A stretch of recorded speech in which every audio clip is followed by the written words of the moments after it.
Savasmo, which those of you who spend your summers wearing Union Jack shorts at the beach in Felaraki will know is Greek for Achtung, Achtung. Yes, Greek.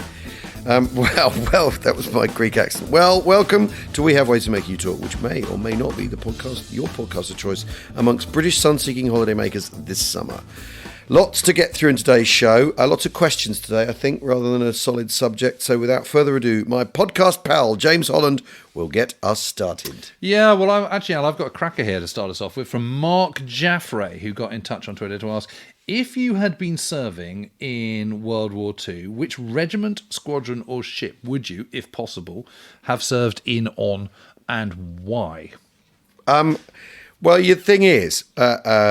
I mean, the whole point is to kind of think, thank God we didn't have to do that. Well, exactly. First things first. Thank God I've never had to do any of these things. I mean, I was at Hendon the other day and looking at the bombers, and you think, nah, that's shit. I wouldn't want to be in a bomber, right? Because at night you get shot down, killed by the flak, Schrager music, something like that would happen to you. Yeah. And it's at night, and it's at night. It's terrifying. Daylight bomber, no thanks. Fighter plane, torpedo bomber across the Mediterranean. Yeah, no exactly. Thanks. No thanks. That's the worst. I think that was worst of all. Yes, coastal command. Just looking really for boring. U-boats, boring, and dangerous. And dangerous. No thanks.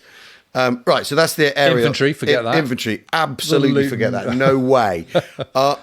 Tank crew, I don't want to be boiled alive in a metal container. No, thank you. Thank you very much. Or my head shot off every time I try and look out of the thing. No. Artillery, well, counter battery fire, I wouldn't much want to experience that. And you're deaf, and it's dangerous. RASC, yeah, okay. Yeah, possibly. I mean, yeah, we've talked a lot about the Allied logistic tail. I quite fancy being on the Mulberry unloading cartons of pyjamas.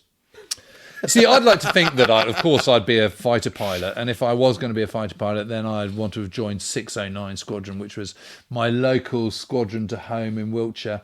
They were at Middle Wallet, which is actually, maybe that's in Hampshire, actually. But anyway, it doesn't really matter. But it's close to Salisbury. And they flew Spitfires, and they were the first to get to 100 in the Battle of Britain. And they later flew rocket-firing Typhoons, which I think are really cool, and I like those. Yeah. But of course, I wouldn't want to be a fighter pilot because it's really dangerous and just dangerous. Scary. So I've often thought about this, and I think the way you can do it, where you feel you've really done your bit, but actually the chances of getting through unscathed are kind of better than most, is probably being on a destroyer. Right.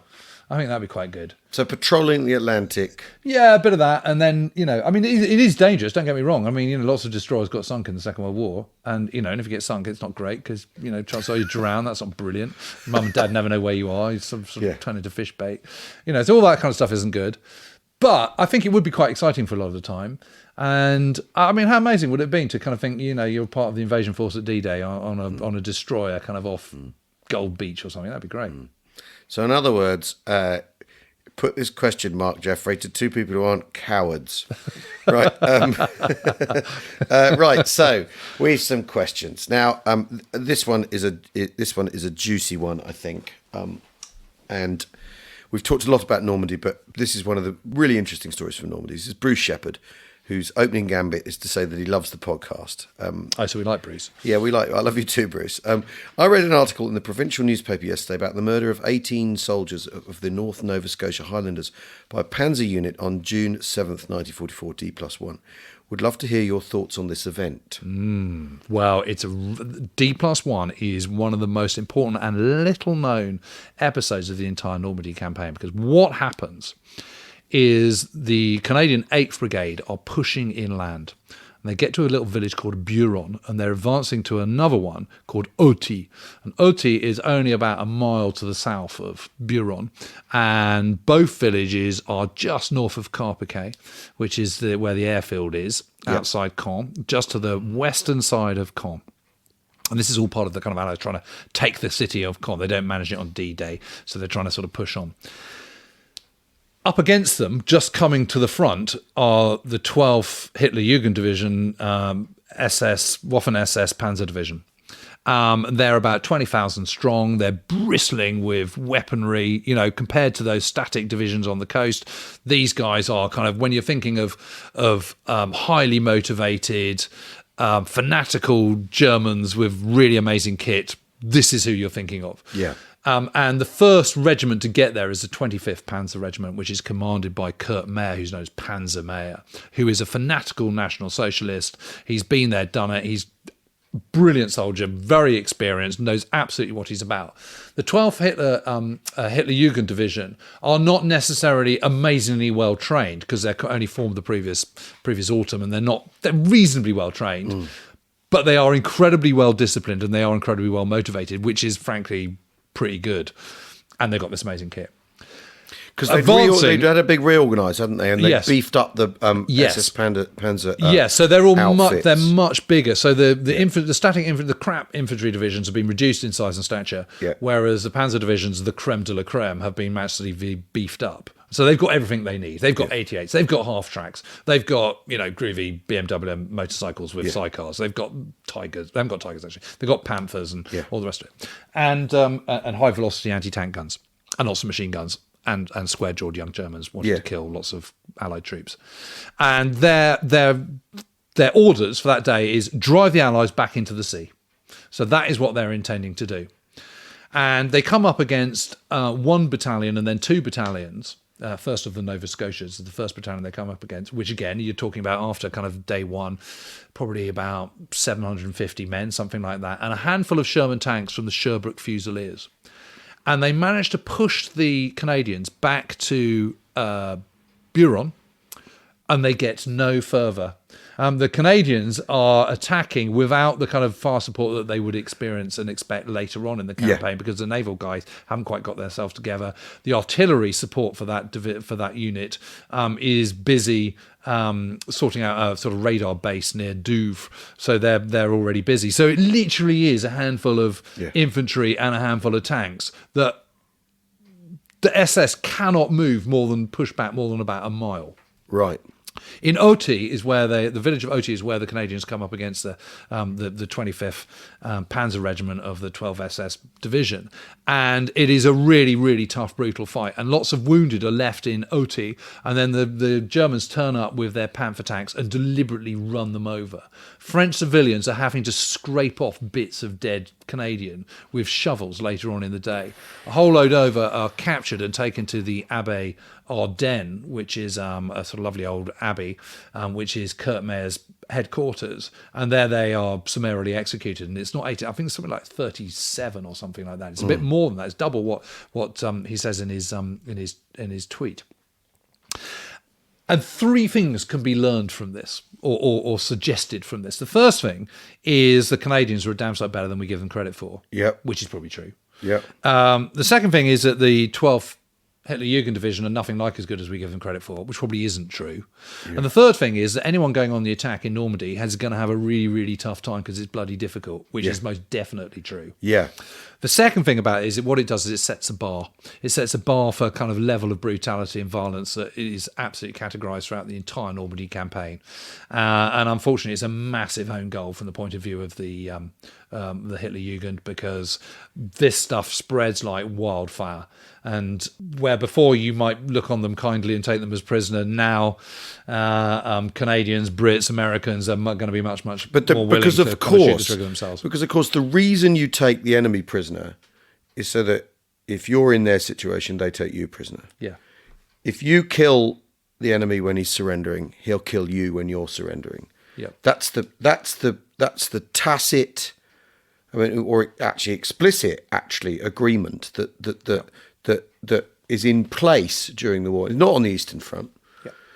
In the between basically Western combatants, if you regard the Germans as Western in that context, that what you do is you don't murder the people surrendering, you don't kill the people surrendering, so that they don't do it to you. Yeah. And the SS break that convention on day 2 of the Normandy battle, and the Canadians from then on are basically, especially the Canadians, have no qualms about killing surrendering German soldiers. Well, when you've witnessed people being crushed to death deliberately by Panther tracks, it kind of tends to stick in your mind a bit. Yeah. And you're not feeling that forgiving, and you're not sort of going, but he might not be a fanatical Nazi, so he's probably actually a really good bloke. So I'll let him off. You just don't think that. You just think, Nazi, scum, I'm going to shoot him. Yeah.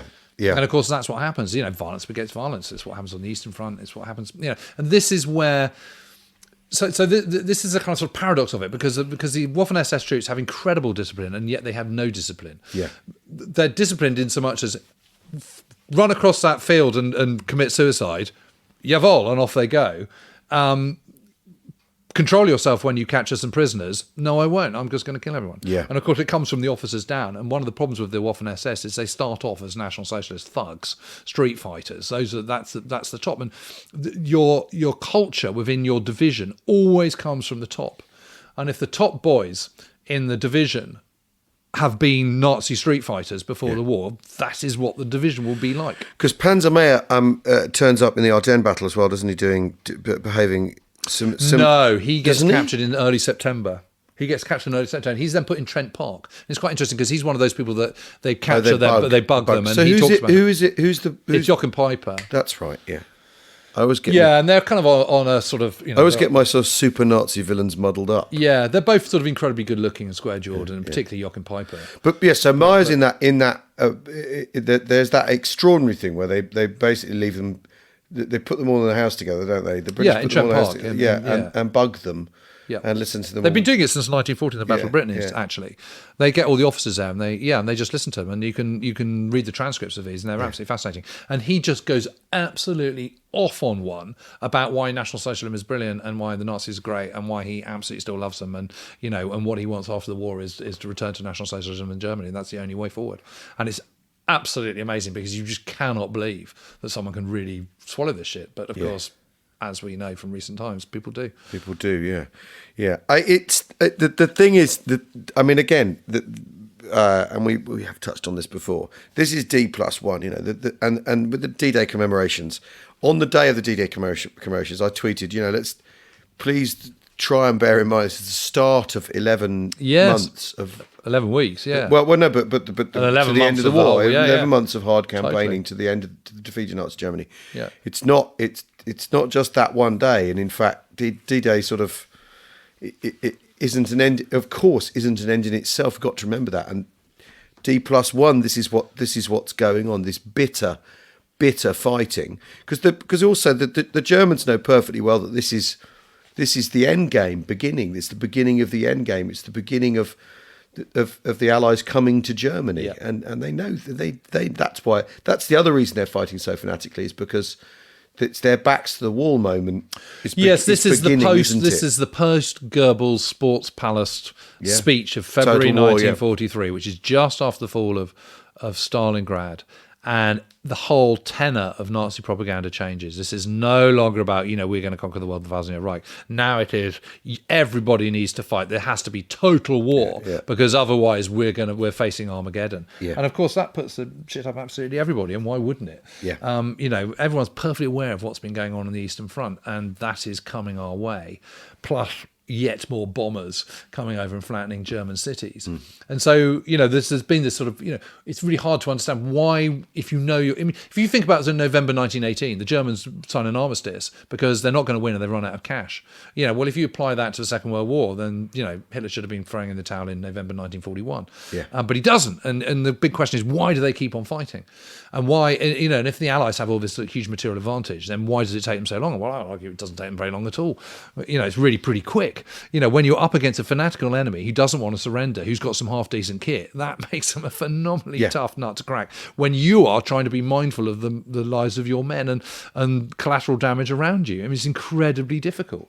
But what is so interesting about that engagement around Oti and with the Canadians is it really shows that going on the offensive in Normandy is unbelievably difficult. Yeah. It really is hard to make the big breakthrough. And is it any wonder it takes until the third week of July to have that, before the dam actually bursts? And everyone gives the Allies such a hard time for it. And yet it's always the people who are quick to criticise the Allied war effort and being sluggish and slow, who always put the German fighting man up on some kind of pedestal at the same time. And I don't think they can have it both ways. You can't sort of look at the actions of the 12th SS Division on the 7th of June and say, yeah, but they're amazing, but then criticise the Allies on the next turn because they're suffering just as badly on the attack. Well, nothing like as badly as the SS do. Yeah. It's an interesting one. And yet it sets this bar for this sort of incredible violence that's going to be, which is going to kind of be a feature of the Normandy campaign and until the very end of the war, in fact.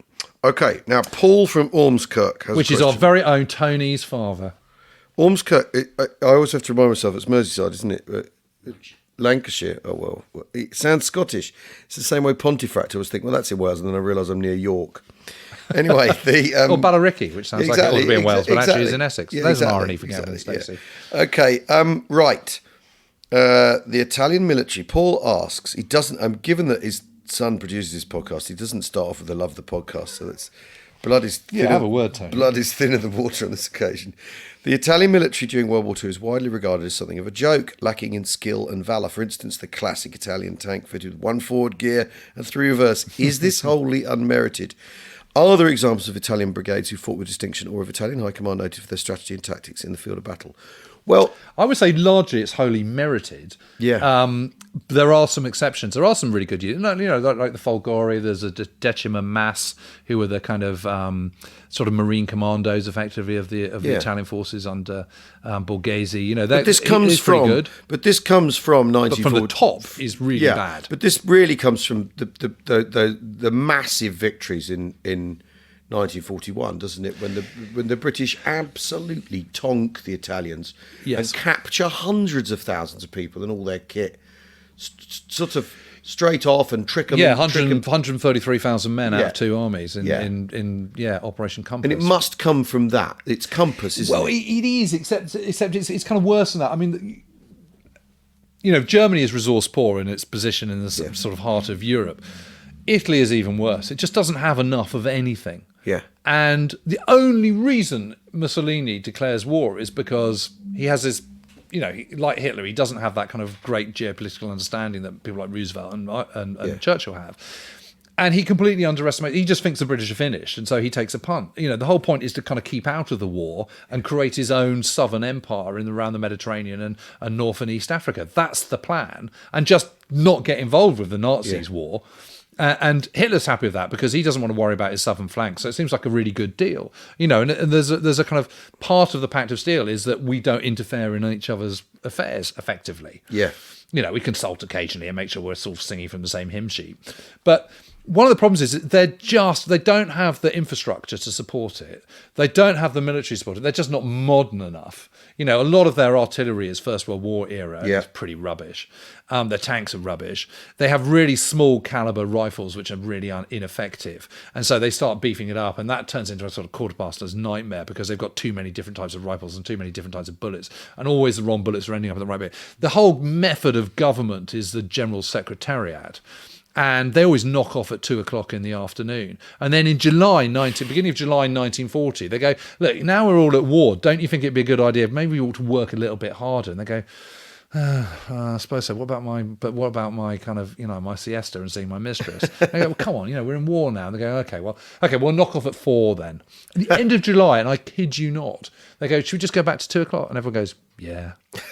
And they do. It's unbelievable. They send kind of 18,000 new boots to their beleaguered men in Greece, and they're all right-footed. I mean, it's just a catalogue of brilliant. They have the most modern bit of the armed forces is the navy, but they don't have any radar for it. Yeah, and they don't have any battleships.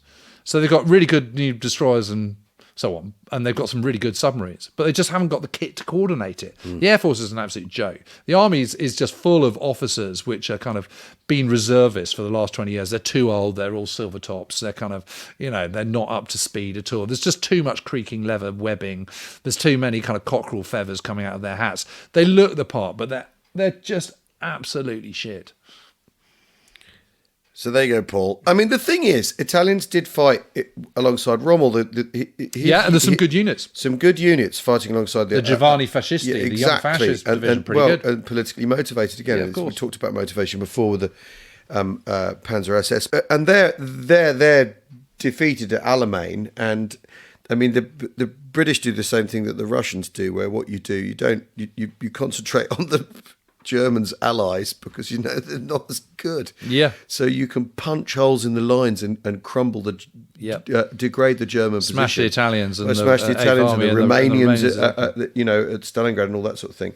That you're better off fighting the people who are worse at fighting. So the Italians cop it in all of those situations. There's some fantastic diary archives in Italy. There's one about 40 miles south of Bologna, in Emilia Romagna. There's another one up at Trento, up in the Dolomites. There's these great diaries, and it is really, really interesting when you read these diaries because they're all of a type, and they all just go, "This is absolute hell. This is misery. I want my mum. I can't bear it. The RAF are attacking us again. I went to this barracks. I've started my training. It is absolutely awful. Get me out of this hell. I freaking hate it. I want to go home to spaghetti." I mean, it is literally all like that. And they're so melodramatic. And what is absolutely... And of course... they seem to sort of conform to the cliche. But there's a bigger thing going on here, which is that the Italians never, ever have the will to fight. They're just not interested in being in this war. This is not how it was sold to them. Also... And we're talking about morale earlier on. Yeah. And the morale is just terrible. And also because fascism... Italian fascism is a different texture to National Socialism Totally different. In terms of like its ideological objectives, its completely, its language, its Yes. its schematic, as it were. Yes, and it just isn't as repressive as Nazism. Yeah. And Italians, of course, I mean, they don't. Really, And it's not racial either. Well, yeah, it's not that. Yeah, I mean, I don't know. We're descending into possible cliche here, but you go to Italy, you don't get the feeling that anyone does what the government tells them anyway. Right, and this goes back to my point. We were talking earlier about the king. In Germany, they're just told. Yeah, and in the last one, we were talking about Victor Emmanuel, the king. You know, I mean, there is a king the whole time. It is the Royal Army, it is the Royal Air Force, it is the Royal Navy. Yeah. Okay, well, time for a short break. If you are listening to this podcast while lying on the beach in Mykonos or Halkidiki, you've just got time to splash on some more Factor 50 before we're back with battle plans and blazing cannon.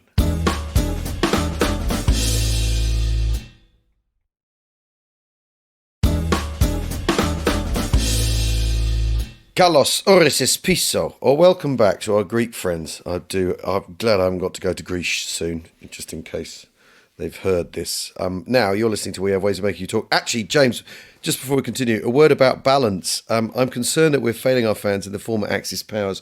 Data just in suggests that 0.6% of our listeners reside in Germany and only 0.19% in Italy. I mean, maybe we're not going to help with what you've just said about Italians. Well, no, I have been a bit rude about the Italians, but actually, while we're on the break, I was thinking about this. Actually, I'm going to qualify that because I don't think there's any question about, you can't doubt the courage of the Italians. It's just that they don't want to fight, and why would you? I mean, because it was an absolute disaster, and they just didn't have the will to fight. Well, they're fighting in Germany's war as well. They're fighting in Germany's war as well. In the end. But there's a couple of moments. There's a lovely moment I remember from Dennis Barnum's diary, which he then converted into a book. He was a Spitfire pilot in Malta in the summer of 1942. Yeah. And he's in this dogfight. He's absolutely exhausted. It's been incredibly draining. You can imagine what it was like flying over that island there. I mean, absolutely brutal. And he's run out of ammo. And he's got this Italian in a Macchi 202. It's a very cool aircraft on his tail. He cannot shake him off. And Dennis is quite an experienced pilot, knows what he's about, and he's doing every move he can to shake this guy off. And he just cannot get rid of him. And eventually, Dennis sort of gives up. He just thinks, okay, give me the coup de grace, just do it. And the Italian pulls alongside him, waggles his wings, goes and flies off. It's absolutely brilliant. Then the other thing is I've done a lot of work on the Italian partisans, and you have to be unbelievably brave to be in a partisan. Yeah. Because that is brutal, really is tough. And some incredibly tough fighting going on in the sort of behind the front line in Italy throughout 1944 and into 1945. Really, really tough. And they're fighting because they believe, because the alternative is to go and join the SS police battalions or join one of Mussolini's divisions or become slave labour in Germany. And they don't want to do that. They feel absolutely, so it's just in the early war, there isn't that will, and there is this sort of total ineptitude at the higher command level. But individual Italians, not a bit of it. They can fight as well as anyone. There we go. Well, So come and listen to our podcast, guys. yes, please, Italian. Ragazzi. Our Italian friends. Right, now Matt is unarmoured asked us, when everything is taken into account and you could have only one, 17-pounder or 88? Now, to the uninitiated, the 17-pounder is the heavy British anti-tank gun, or the heaviest that we get to during the Second World War, and the 88 is the Flugabwehrkanone flak gun that's converted into that sort of mutates into an anti-tank weapon, Yes. a tank weapon. This is a real question for the geeks. I love it.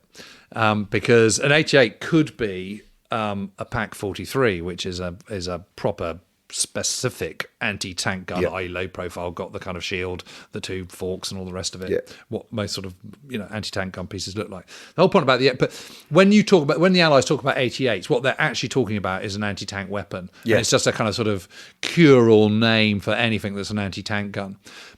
But since we are talking specifically 88s, and you're talking about the dual-purpose anti-aircraft, anti-tank gun, the 88 has a velocity of around 2,900 feet per second, whereas the What's that in miles per hour?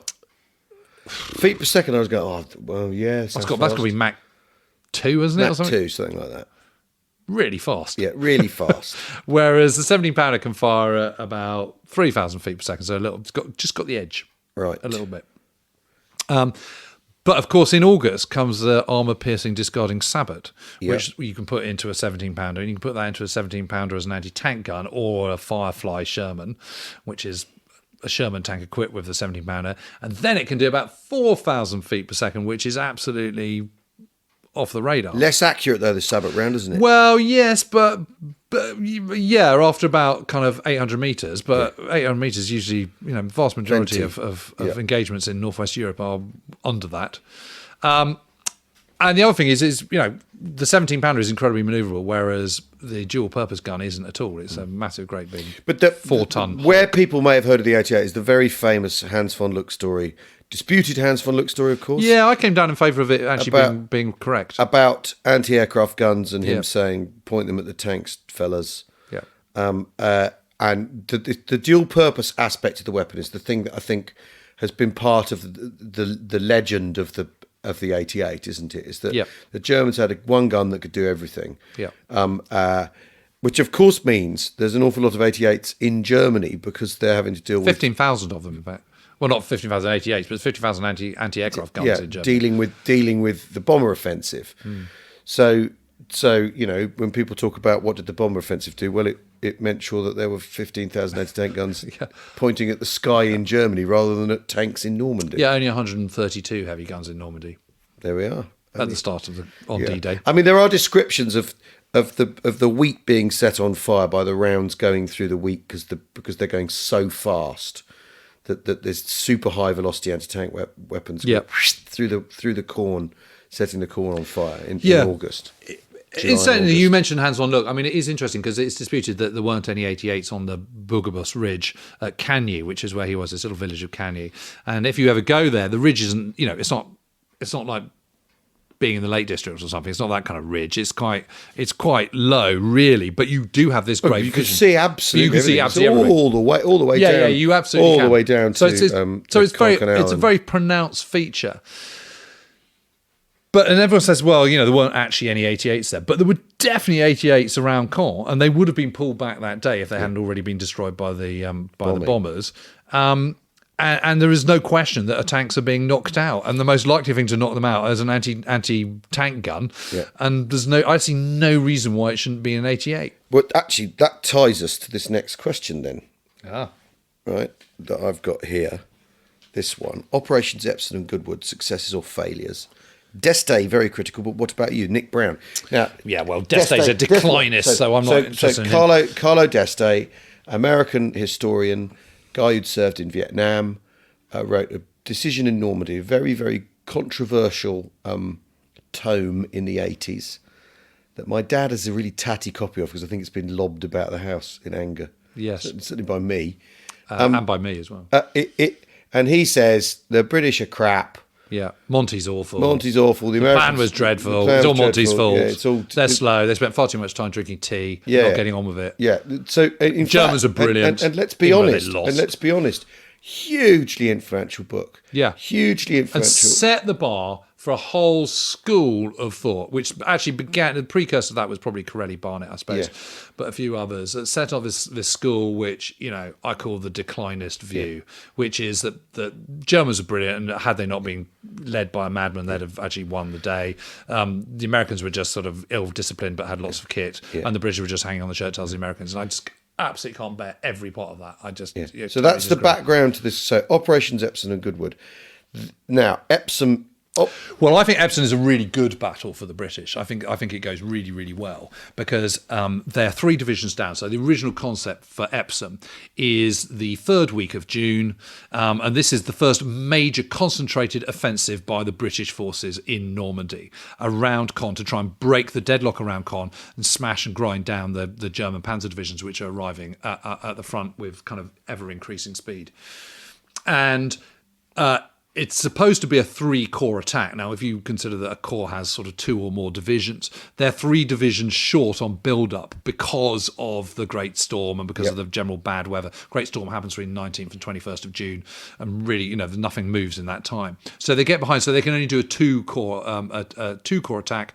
The first one is this sort of Operation Martlet, which is on the right-hand western flank up Fontenay-le-Pesnel towards try and catch the Rauray Ridge, and that begins on the 25th of June. And the second one, the main one, is Operation Epsom with 1 corps with 8 corps under Dick O'Connor, the great victor against the Italians in 1940, who's been a prisoner of the Italians but escaped, come back, and now corps commander in Normandy.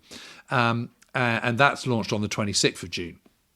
And the interesting thing about Epsom is that they know through ultra decrypts that von Streppenberg, who is the commander of the Panzer Group, is planning a coordinated counterattack. And so there is an imperative to start chewing up these panzer divisions as they reach the front in penny packets, rather than allow them to kind of form themselves into a concentrated whole. Yeah. So that is why Epsom is launched when it is. And there's a lot of things that go against Epsom, one of which is the bad weather. So it starts in sort of drizzle, 10 tense cloud. Air power doesn't come into it at all because they can't see anything, so they're not there. And it is the same old problem that the Hitler-Jugend division discover on the 7th of June, that you just can't make much headway with just tanks and a bit of artillery and infantry. And in actual fact, when you do drive across the land over which Epsom is fought, you think, 5.5 miles on the first day, pretty good round here. I'd go for that.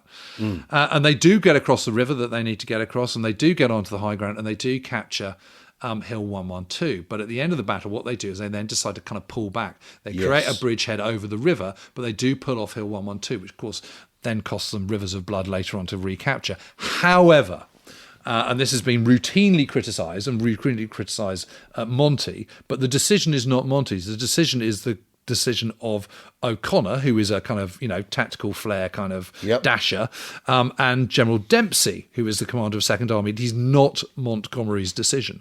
And the reason is because they've created a dangerous salient. Yes. And around them are no less than 6 panzer divisions. Yeah. And where they're attacking is at the base of the salient. Now, a salient being, for those people not knowing, a sock bit that sticks out. Sock. Yes. A sock-shaped sort of protuberance. Yes. So if you've got a straight line, it's a little bit that's sort of anomaly that sticks out. Sticks out. So you're offering the enemy flanks. You're offering them opportunities to attack you. Yes, and you're offering them, a protuberance to lop off, which is a much more to defend, because you've got to defend the flanks as well as the front. And it is towards those flanks that the Germans are counterattacking furiously on the 30th of June when the decision is made to pull back. Now, they might have resisted it, but probably not. But is it worth the risk? Because if they'd done so, some of their leading armoured units would have been surrounded and completely annihilated. Yeah. And it is just not worth it. It just is not worth it at this stage of the campaign. You cannot have any reverses at this stage of the campaign. Yeah. So I think it was completely the right decision. And we're also, and that's the situation there and then. But if you zoom out to the Allied philosophy of how you do this, is we're not going to expend men if we can't avoid it. And even though we have abundance of material, we'll withdraw and we'll tidy our lines and we'll come back next week. Which I think is completely sensible. I think it's the right decision. When you say it out loud like that, it sounds like precisely the right thing to do. But on top of that, what Epsom achieves, and it shouldn't be underestimated at all, is it ruins forever any chance that the Germans will ever do a coordinated, proper attack which will prove decisive in the Normandy campaign. Yeah, it knocks them off balance. That is it. They're denied the opportunity to create a set-piece battle. And all those SS divisions are absolutely chewed up because they're doing that same thing.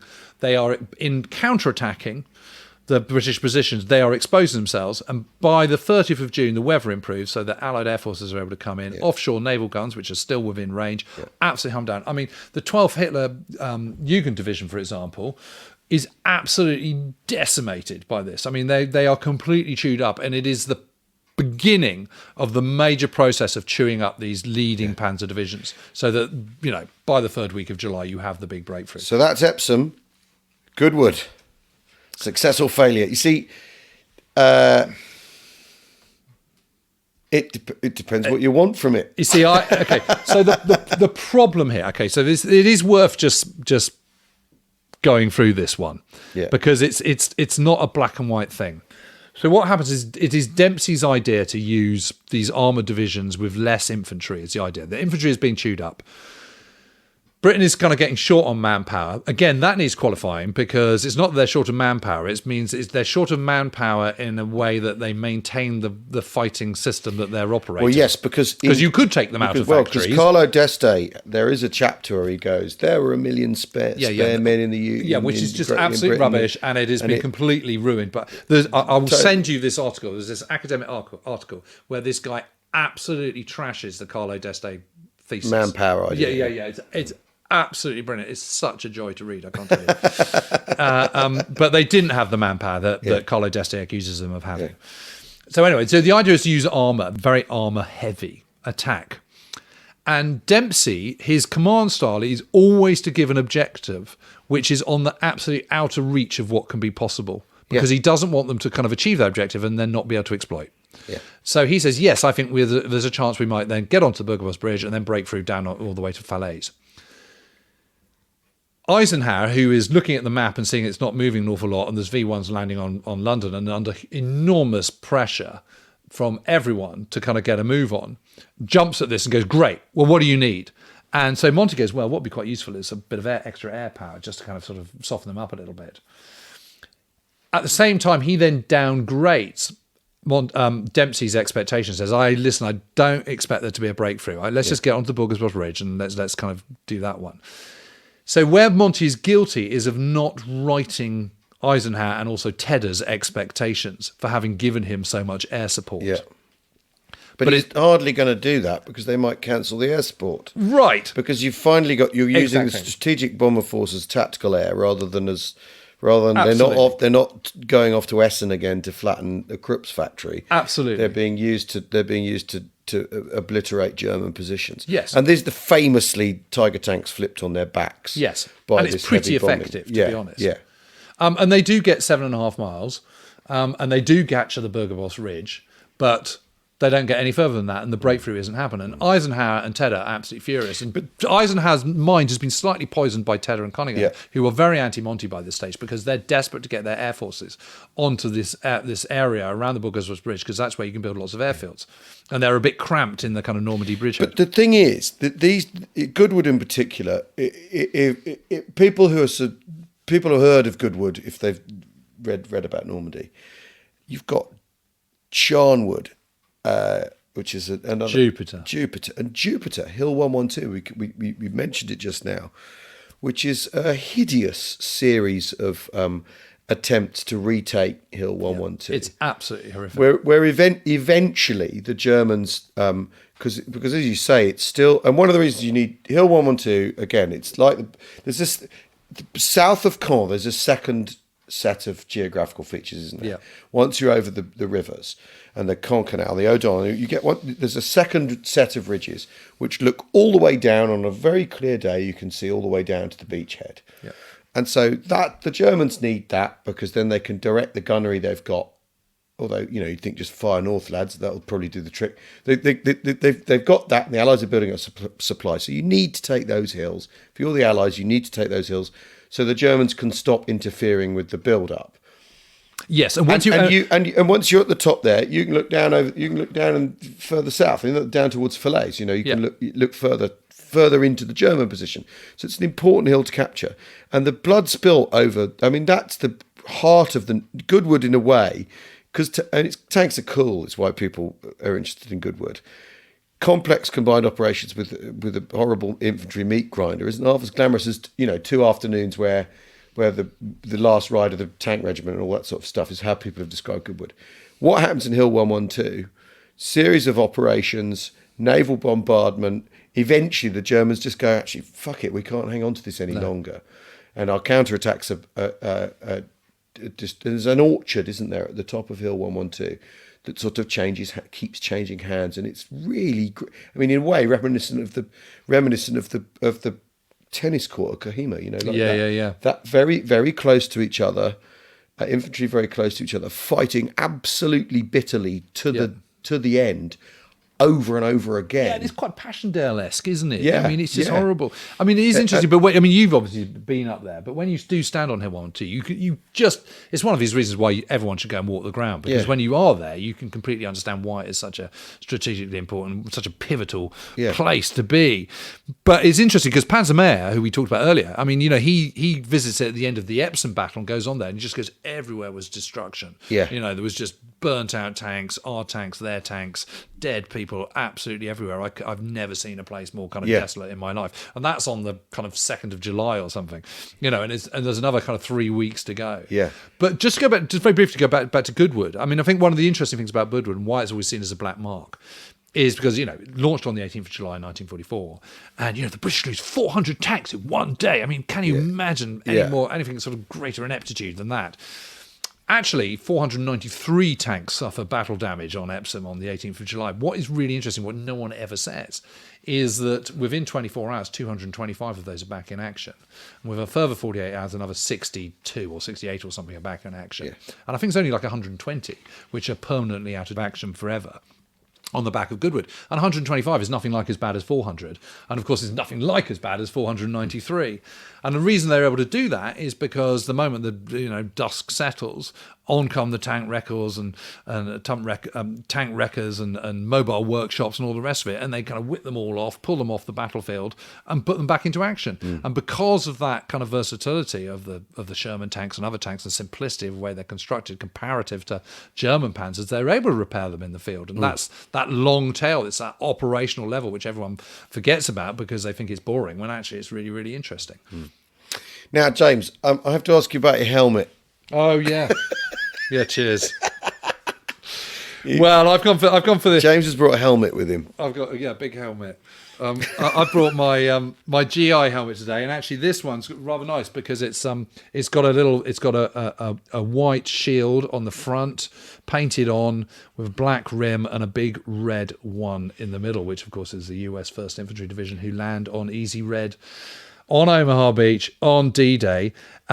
This goes into production in 1941. Up until then, American troops have the Tommy helmet. Yeah. The first British troops to arrive in the UK in January 1942, 34th Red Bulls Division, they come with British Tommy helmets, old-fashioned Tommy helmets from the First World War. So this is a complete change. And I think they keep this till mid-1980s, something like this. It's the one they have in Vietnam. Who designed it? Well, it's the Quartermaster Corps it's a team of designers, and it's the Quartermaster Corps of the US Army that commission all this stuff. The actual individual designer of it, I'm not sure. Lost to history, or you just don't know? Just don't know. Right. But there is stuff we don't know. But there is, yeah. But it's very good. It's got this helmet liner. Yes, it's a plastic helmet liner. Yep. And it's got kind of a combination of leather and canvas straps on the inside of it. And I do remember talking to a guy who I mean, this is not going to stop a bullet. This is for kind of sort of shrapnel and blast and all the rest of it. But I do remember talking to a guy who was a US Army Ranger and landed at Gela in southern Sicily in July 1943. And he was a Ranger and he got hit in the head and suddenly blood was pouring down his face and he collapsed onto the floor and he thought, oh my God, I'm dying. And then after sort of writhing around for a couple of minutes, realised that he wasn't dying and was kept expecting to feel a bit weaker and a bit sort of closer to death, but wasn't. So actually then got up, still covered in blood because obviously head wounds are very bloody. Took off his helmet. What had happened is the bullet had hit the side of it like this, and then had gone and spun round and round, spun around the liner, and had grazed him. And he had this big graze all around one side of his head, and that is what had caused the blood. But actually, bandaged him up. He was right as rain. Right as rain. But a very iconic helmet, isn't it? Whether you have it silhouetted on the back of a rifle that's the soldier's grave, or it just leads you to kind of wanting to have it on with the straps hung undone. One of the reasons you do this, I remember a guy in the Red Bulls in Tunisia talking to him, and he was in a Jeep, and they hit a mine, and the guy in his the guy who had his strap on had the whole of his front of his face ripped off. Oh. Because it just went pulled it up, and he didn't. He had it undone, and he was okay. Yes, and he thought, there was that idea that if you had your helmet done up as well, and it would break your neck if they hit your. If you took a shot to the head, rather than killing you, it would break your neck because the helmet would, and no one wanted that to happen to them. No, I mean I'm not going to lie, it's quite heavy. It feels quite heavy on the head. Can I try it? Yeah, but I guess it's like all these things you'd quickly get used to it, wouldn't you? Yeah. I mean, it's interesting. Well, it's amazing also, what you can get used to. I mean, British generals never wore helmets ever. Mark Clark famously would never wear a helmet. Hardly ever wore a helmet. Patton would, though. He had a shiny... Bradley always did, yeah. I nearly said that Patton had a shiny helmet, but he did. He used to wear a shiny one, didn't he? I mean, the thing is, this is obviously a much, much better design than the Tommy helmet that looks like it's from Agincourt. This is a better all-round prospect, isn't it, for protecting people? Surely. Well, except that the wide rim means that when the whole point is when you lie down and you're under artillery fire, the Tommy helmet's quite good because it's got that broad rim, protects your neck, stop things going down the back. Whereas that is not as wide, but it does come closer over. It's closer over the head. It's not the full. I mean, obviously they would have looked at the German coal scuttle and thought, do we do the sort of ear flaps? I mean, it's not very different from the Italian one, to be honest. No, it's incredible. It's so iconic. The camouflage netting and everything. Yeah. Well, thanks for bringing that in, James.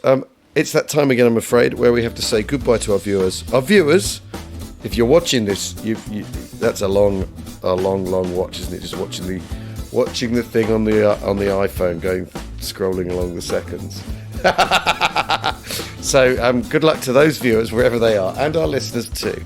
So it's Auf Wiedersehen to our German listeners, and addio per ora to our Italian fans. Bye bye. Ciao.